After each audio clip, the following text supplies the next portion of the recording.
Good morning, dear students. Today we are going to discuss about अपठित भाग. एक गद्य पाठ और दो पद्य पाठ, प्राचीन पद्य और आधुनिक पद्य हुआ, और इसके बाद एक अपठित पाठ की ओर ध्यान देंगे. और पाठ का नाम है सूखी डाली. एकांकिकार का परिचय ऐसा है, उपेंद्रनाथ हश्क. ये तो प्रसिद्ध साहित्यकार है. 1910 में इनका जन्म हुआ. पंजाब के जलंधर शहर एक मध्यवर्गीय परिवार में हुआ था. आपकी बहुमुखी प्रतिभा साहित्य की विविध विधाओं में प्रवृत्त हुई है. आप एकांकी कला क्षेत्र में यथार्थवादी परंपरा का संपन्न करने वाले प्रमुख एकांकीकारों में से है. 1965 ईस्वी में श्रीमती इंदिरा गांधी द्वारा आपको केंद्रीय संगीत नाटक अकादमी की ओर से सर्वश्रेष्ठ नाटककार के सम्मान अलंकृत किया गया है. प्रस्तुत सूखी डाली एकांकी का आशय के बारे में जानकारी प्राप्त करेंगे. प्रस्तुत एकांकी सूखी डाली में एक सम्मिलित परिवार का चित्रण है जो शांतिपूर्वक जीवन व्यतीत कर रहा था, तथा जिसकी यह मान्यता थी कि सम्मिलित परिवार एक विशाल वटवृक्ष की हरी भरी डाली के समान है. इसमें व्यक्ति, परिवार और समाज में व्यापक रूप से व्याप्त आधुनिक संघर्ष और मनोवैज्ञानिक स्थितियों को बड़ी सूक्ष्मता से नियोजित किया गया है. दादाजी के संयुक्त परिवार में छोटी बहू वो बेला है. छोटी बहू का नाम है बेला. वो आ जाने से जो हलचल मच जाती है और सभी की चर्चा का विषय बनती है, किंतु दादाजी द्वारा समझाए जाने पर घर के सभी सदस्य जब उसके प्रति एक दूसरा ही व्यवहार आरंभ कर देते हैं तो बेला को अपना हट बुढ़ता सा प्रतीत होता है और अंत में वह इंदु के समक्ष आत्मसमर्पण कर देती है. इस प्रकार दादाजी की परिपक्व बुद्धि द्वारा एक असहयोगिनी कितनी जल्दी गृह कार्य में सहयोग देने लगती है. ये पूरा सारांश इसी प्रकार है सूखी डाली. एक बढ़िया परिवार. आज के ज़माने में micro families only we are seeing. In the olden days, we are seeing a joint family system. Here also one family, joint family only. So elder person is there in the house. दादा कहलाते हैं उसको. और दादा के लिए बेटे और बहू सब है. और उसके बाद थर्ड जनरेशन और नाती परेशान. तो बहुत पढ़ा लिखा हुआ आदमी. और ये शायद graduation and all. So and also he became one of the government employee. So afterwards he married one lady. उसका नाम है बेला. और मतलब grandson married one बहू बेला.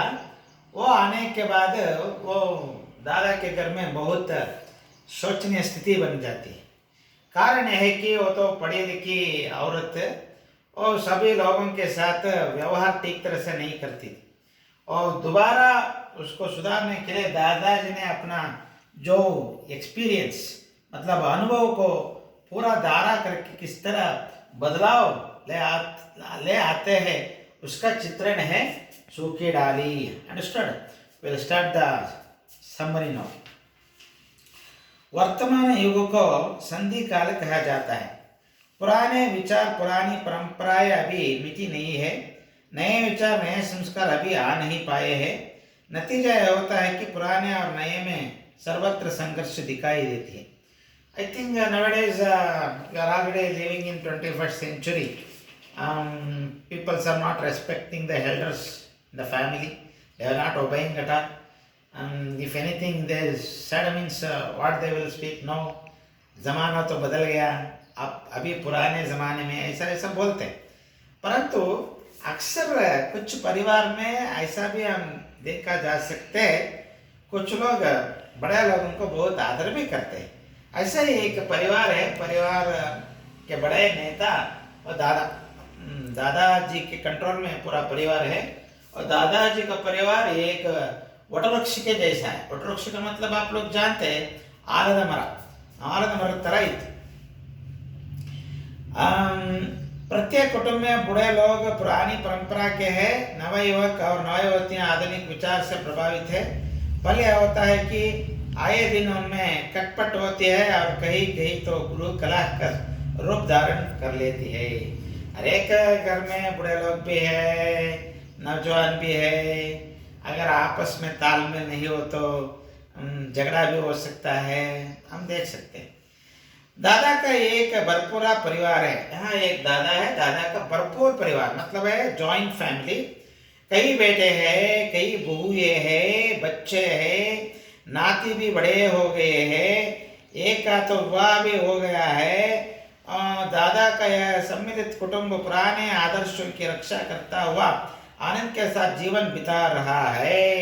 ऐसे परिवार में बेटे लोग भी है, बहुएं भी है, बच्चे भी है, नाती बड़ा हो गए मतलब grandson also become elder and one grandson already married बेला के साथ।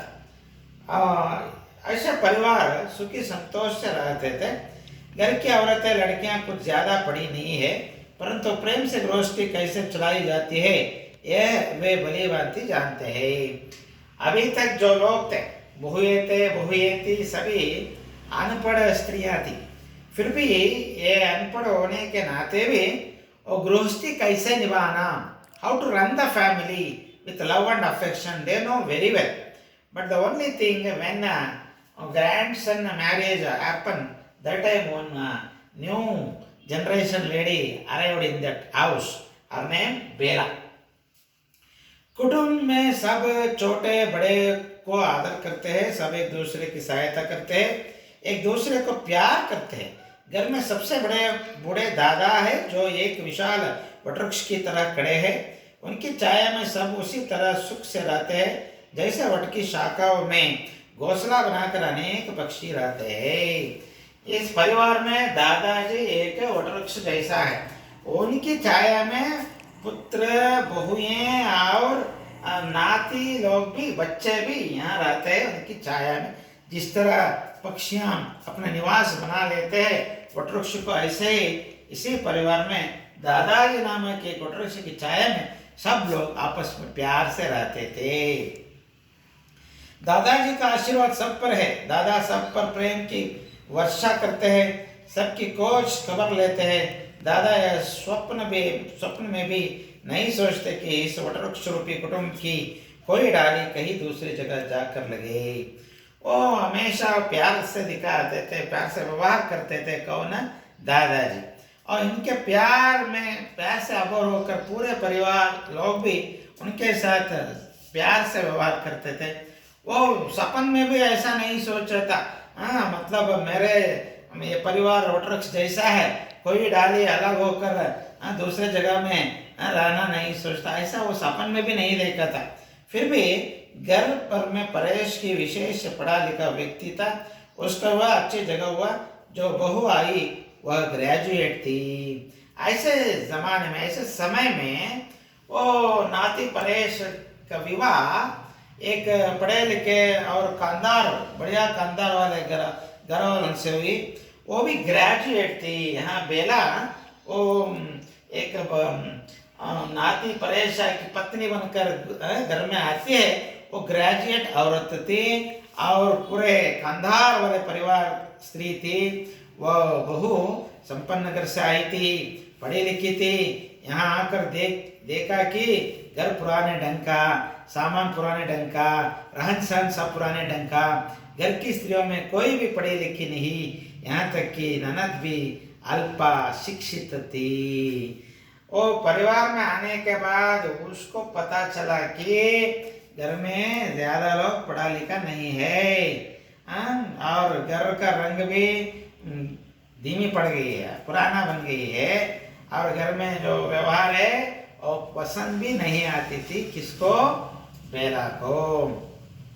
इस नए वातावरण में नई शिक्षित बहू को बड़ा अनोखा लगा। थोड़े ही दिन में उसका मुंह खुला और वह हर समय इस घर की आलोचना करती और अपने मायके की तारीफ करती। नई बहू का इस प्रकार का व्यवहार भला किसको पसंद आता?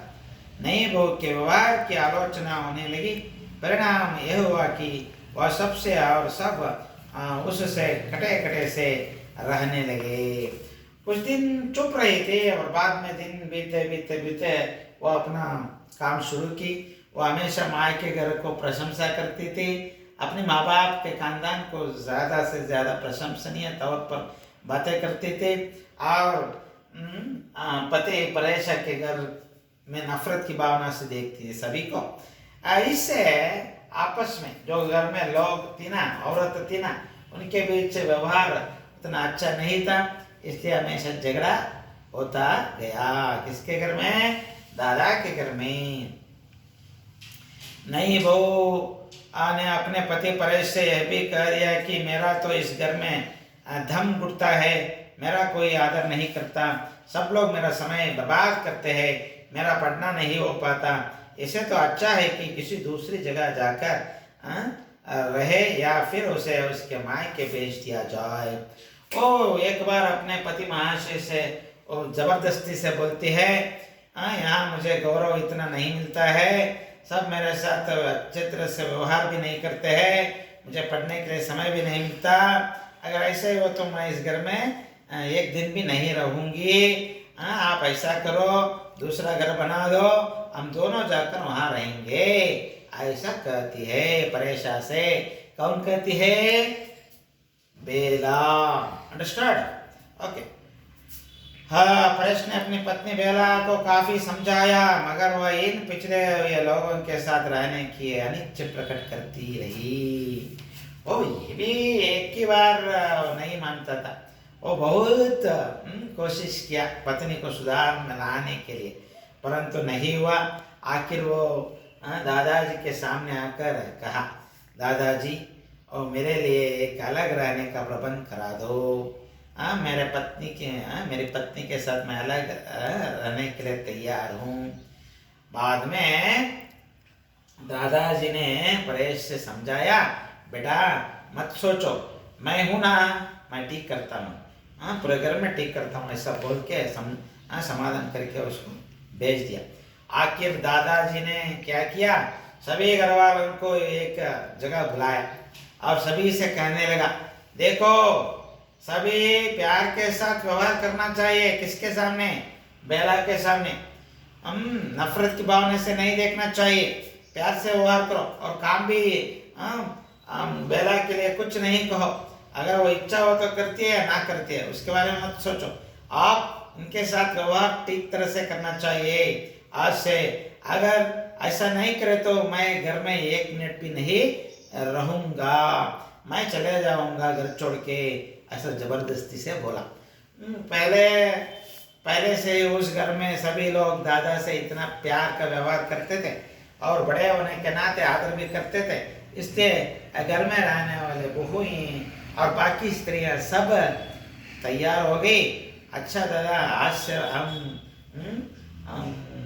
बेला से अच्छी तरह व्यवहार करने के लिए वो कह दिया गया।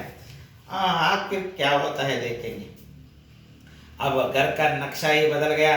जो औरतें नई बहू की आलोचना करती थी, सम्मान देने की दृष्टि से उसकी प्रशंसा करने लगी थी, सब बुरी बुरी प्रशंसा करने लगे। किसको? बेला से। कोई भी काम उसको करने के लिए नहीं कहता था, उसका समय नष्ट भी ना हो सके, इसका सब ध्यान रखते थे। और काम नष्ट होने के लिए नहीं देते थे, पढ़ने के लिए मौका देने लगे और यह पूरा चित्रण बदल गया। नई बहू की समझ में ना आया कि यह क्या हुआ। अरे क्या हुआ ये? एकदम पूरे परिवार में चित्रण ही बदल गया ना, सबके स्वभाव के यह परिवर्तन कैसे आ गया। नई बहू की सब इच्छाएं पूरी कर दी गई थी, फिर भी वह प्रसन्न ना हो सकी। वह अपने ही घर में अपने को मेहमान सी समझने लगी। और मेहमान मतलब ये परेश का घर में, मेरे घर में मैं मेहमान के जैसे एक गेस्ट के रूप में सभी लोग मुझे देख रहे हैं, मुझे काम करने के लिए नहीं छोड़ते हैं। ये भी एक समस्या के रूप में समझने लगी। कौन? बेला। घर के लोगों के बीच जो निकटता होनी चाहिए उसके स्थान पर दूरी आ गई थी। नई बहू इससे परेशान थी। नई बहू ने परेश से कहा कि उसे उसके मायके भेज दे। परेश ने फटकारा, जो चाहती थी सब मिल गया, अब भी असंतुष्ट। और आखिर वो परेश से कहते हैं, मैं इस घर में एक अतिथि बन गई हूँ। मेरे साथ बात करने वाला भी कोई नहीं है और मुझे काम करने के लिए भी नहीं छोड़ते। मैं एक गेस्ट के जैसा हूँ। ऐसा करो, मुझे मायके घर भेज दो, मैं जाऊंगी। फिर भी ये परेशान है, जबरदस्ती से बोला, देखो जो कुछ तूने चाहती थी ऐसा मिल गया, फिर भी तो ऐसा बोलती है ना, इसलिए वो असंतुष्ट के रूप में मत रहो, ऐसा बोलता। नहीं, वो को अपनी गलती समझ में आ गई। अब उसने सबके साथ हिल कर रहना सीख लिया। घर के कामों में हाथ बंटाने लगी, सबका सम्मान करने लगी, सब उसे चाहने लगे। इस तरह कुटुंब का एक अंग, वट वृक्ष की एक डाली जो अलग होने जा रही थी, बच गई। दादा प्रसन्न हुए। इस तरह दादा के घर एक वट वृक्ष जैसा था, उसमें एक डाली अलग होने के लिए सोचा था, फिर भी वो डाली भी अलग नहीं हुआ। एक महान ऋषि के जैसे सब एकत्र से आपस में प्यार से व्यवहार करने के लिए एक दूसरे से प्यार करने लगे। इसलिए घर में ज़्यादा से ज़्यादा उत्साह, संतोष बढ़ गया। यहाँ पर दादा एक नायक के जैसे हमारे सामने हैं। ऐसे लोगों से ही जीवन सुखमय बनता है। Thank you.